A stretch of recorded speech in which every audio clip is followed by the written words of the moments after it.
There are 4 basic steps you can take when reading a poem that will help you to make sense of the message the author is sending to you. Let's look at a poem entitled The Reason for Stars by James Hearst. The reason for stars. I never wonder a lot about the stars. I'm much too busy with things of this earth that show when a season of labor is done just what the labor's been worth. Stars are all right to admire like flowers. I like to see pretty things when I'm done working in fields, but what do I care whether a star is a stone? There's plenty to learn in the ways of a seed. What do you get if you study the sky? I'm greater for holding one fruit in my hand than a heaven of stars in my eye.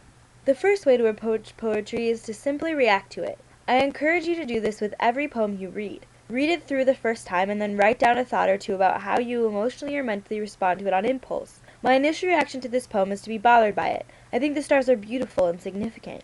I'm bothered by Hearst's response to stars because his argument seems perfectly logical, but I don't agree with it. Your action may have been similar to mine or very different. It doesn't matter. The most important thing to remember when responding to a poem impulsively is that there is no right or wrong answer. You may discover that you misread something when you go back to read it later, but your initial reaction can never be wrong. After you've responded impulsively, it's time to go back to the poem and look a little bit deeper. The next step is to look back through the poem to see what information it gives you about the speaker. You can never assume that the speaker of the poem is the author. The author may be writing the poem from another perspective. Going back to the reason for stars, there are a few key phrases that give a context for the speaker. Things like labor and working in fields and fruit in my hand create the image of a farmer. If we think about this poem from the perspective of a farmer, we can think about it a little bit differently. A farmer may not find any sort of importance in the stars because his life and his salary are tied to the land. Thinking about the poem from the perspective of the speaker helps us think about the poem as the speaker would see the message. Another step you can take is to identify any specific words in the poem that stand out to you, especially if there is repetition. Although this poem doesn't have much repetition, something that really stood out for me is that the poem is titled The Reason for Stars, which implies that the stars do have a purpose. Taking note of this, we are able to consider the poem in a different tone.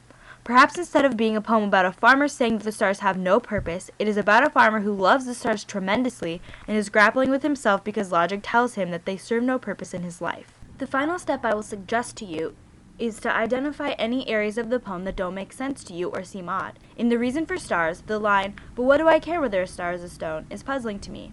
What does Hearst mean when he says this? Is he saying that, looking at the context around the line, he thinks they're pretty to look at the end of the day but doesn't care about their origin or what they're made of? Or is he somehow comparing stars to the stones farmers have to pick up out of their fields before plowing? It is important to keep in mind that identifying aspects of a poem that are troubling or confusing to you does not mean that you have to have an answer or to figure it out. It's important to think about what it might mean, but if you can't come up with a solution that makes sense to you, that's okay.